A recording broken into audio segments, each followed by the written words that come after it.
आज का कहानी। जादुई पतीला। सालों पहले पीतल नगर में किशन नाम का एक किसान रहता था।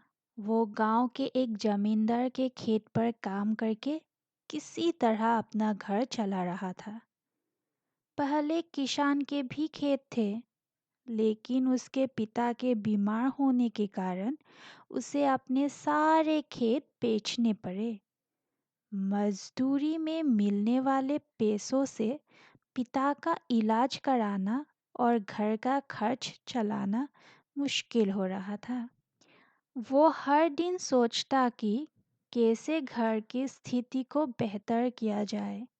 आज भी इसी सोच के साथ किसान सुबह सुबह जमींदार के खेत पर काम करने के लिए निकला। किसी धातु से टकराए और तेज आवाज हुई। किसान के मन में हुआ कि आखिर ऐसा क्या है यहाँ। उसने तुरंत उस हिस्सों को खोदा तो वहां से एक बड़ा सा पतीला निकला। पतीला देखकर किसान दुखी हो गया। किसान के मन में हुआ कि ये जेबरात होते तो मेरे घर की हालात थोड़ी सुधर जाती। फिर किसान ने सोचा कि चलो अब खाना ही खा लेता हूँ। किसान ने खाना खाने के लिए अपने हाथ की कुड़ाल उस पतीले में फेंक दी और हाथ मुंह धोकर खाना खाने लगा। खाना खत्म करने के बाद किसान अपनी कुड़ाल उठाने के लिए उस पतीले के पास पहुंचा। वहां पहुंचते ही किसान हैरान हो गया।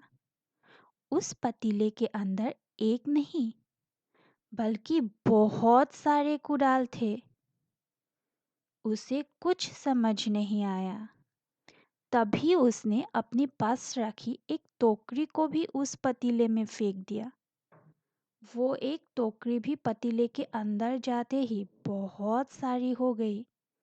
ये सब देखकर किसान खुश हो गया और उस जादुई पतीले को अपने साथ घर लेकर चला आया।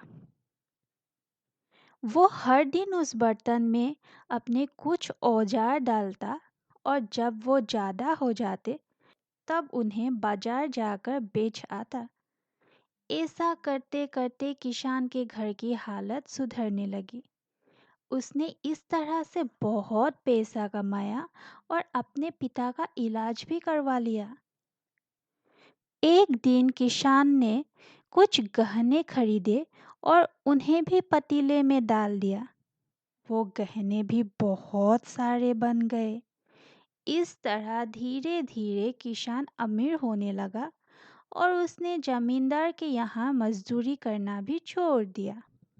किसान को अमीर होते देख जमींदार मोहन को किसान पर शक हुआ। वो सीधे किसान के घर पहुंचा। वहां जाकर उसे जादुई पतीले के बारे में पता चला। उसने किसान से पूछा, तुमने ये पतीला कब और किसके घर से चुराया?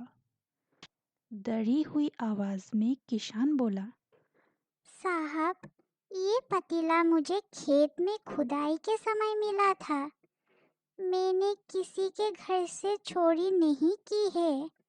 खेत में खुदाई की बात सुनते ही जमींदार ने कहा, यह पतीला जब मेरे खेत से मिला तो यह मेरा हुआ। किसान ने जादुई पतीला ना लेकर जाने की बहुत मिन्नतें की, लेकिन जमींदार मोहन ने उसकी एक नहीं सुनी। वो जबरदस्ती अपने साथ वो जादुई पतीला लेकर चला गया। जमींदार ने भी किसान की तरह उसमें सामान डालकर उन्हें बढ़ाना शुरू किया। एक दिन जमींदार ने अपने घर में मौजूद सारे गहने एक एक करके उस पतीले में डाल दिया और रातों रात बहुत अमीर हो गया। एकदम से जमींदार के अमीर होने की खबर पीतल नगर के राजा तक पहुंच गए। पता लगाने पर राजा को भी जादुई पतीले की जानकारी मिली। फिर क्या था, राजा ने तुरंत अपने लोगों को भेजकर जमींदार के यहाँ से वो पतीला राजमहल मंगवा लिया। राजमहल में उस जादुई पतीले के पहुंचते ही राजा ने अपने आसपास मौजूद सामान को उसमें डालना शुरू किया। सामान को बढ़ता देखकर राजा दंग रह गया। होते होते आखिर में राजा खुद उस पतीले के अंदर चला गया। देखते ही देखते उस पतीले से बहुत सारे राजा निकल आए। पतीले से निकला हर राजा बोलता, मैं पीतल नगर का असली राजा हूँ। तुम्हें तो इस जादुई पतीले ने बनाया है। ऐसा होते होते सारे राजा अपने में लड़ने लगे और लड़कर मर गए।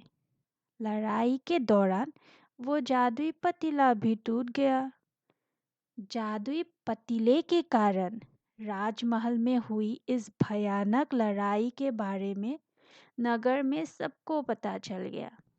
इस बात की जानकारी मिलते ही मजदूर, किसान और जमींदार मोहन ने सोचा, अच्छा हुआ कि हमने उस जादुई पतीले का इस्तेमाल सही से किया। उस राजा ने अपनी मूर्खता के कारण अपनी जान ही खो दी।